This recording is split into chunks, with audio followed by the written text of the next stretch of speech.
Bismillah, Assalamualaikum warahmatullahi wabarakatuh. Mendengar berita ini agak miris rasanya. Ini mengguncang dunia global. Ada seorang pemuda berumur 35 tahun menembaki satu sekolahan. 11 orang meninggal dunia. Bayangkan, yang di sekolah itu adalah orang-orang yang mau belajar. Meninggal dunia tidak bersalah gara-gara orang yang stres, orang yang tertekan, orang yang depresi. Dan konon katanya dia penyendiri, dia pendiam. Di umur 20 tahun, namanya Richard Anderson.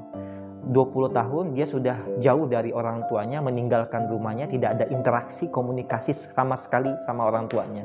Dan tidak ada komunikasi, interaksi dengan dunia luar, dengan masyarakat. Bayangkan, ini bahayanya kalau kita tidak perhatian kepada anak-anak kita yang pendiam atau anak-anak kita yang penyendiri.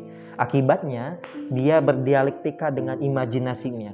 Dia ngobrol hanya dengan pikirannya. Iya kalau pikirannya baik, iya kalau pikirannya positif. Tapi kalau yuwaswisu fi sudurinas, kalau ada setan yang berbisik ke dalam dadanya, ke dalam pikirannya, hal-hal yang negatif, hal-hal yang membahayakan, ini yang bahaya. Ini yang terjadi di sana. Ini yang terjadi sama Richard ini. Richard ini penyendiri, Richard ini pendiam. Orang tuanya kemana? Di umur 20 tahun selama 15 tahun, 20 tahun sampai 35 tahun, dia pendiam, dia penyendiri. Tidak ada interaksi sosial sama sekali. Ini yang menyebabkan ada gangguan mental dalam dirinya. Saya menggarisbawahi di sini kepada pendidik, guru-guru atau tokoh masyarakat. Dan paling penting orang tua di rumah. Ayo lebih perhatian lagi kepada anak-anak kita di rumah yang meskipun berbeda karakter. Terutama anak-anak kita yang pendiam, yang penyendiri. Mereka butuh perhatian kita. Mereka butuh pujian kita. Mereka butuh interaksi kita. Mereka butuh sentuhan kita. Nak mau kemana? Nak tadi bagaimana? Nak besok mau ngapain? Nak, bagaimana perasaanmu, bahagia tidak? Mereka butuh itu. Mereka tidak hanya butuh uang kita. Kita jangan hanya fokus kerja, lalu tidak memberikan perhatian kepada mereka. No, that's wrong. Itu salah. Yuk, kita benahi ini. Dan juga kepada pendidik yang berada di sekolah, yang di lembaga. Ada anak-anak kita, siswa kita yang pendiam.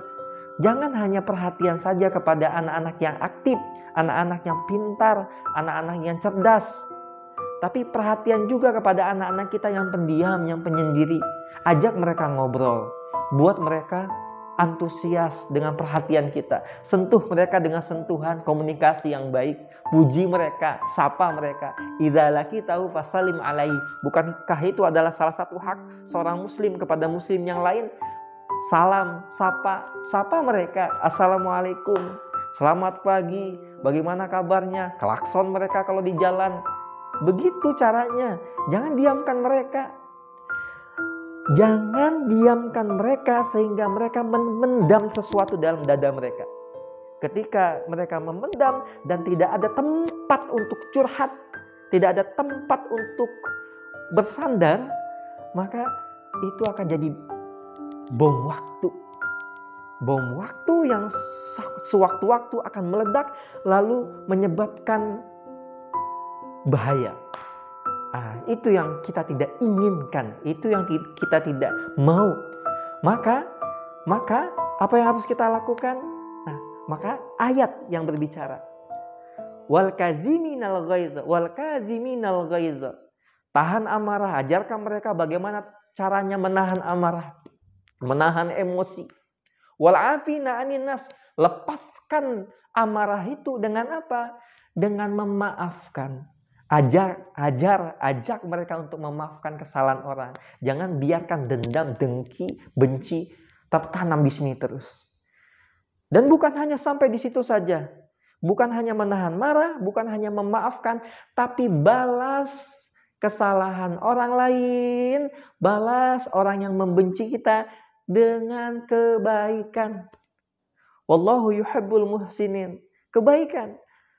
Berikan hadiah, sapa orang, salam orang, berikan senyuman.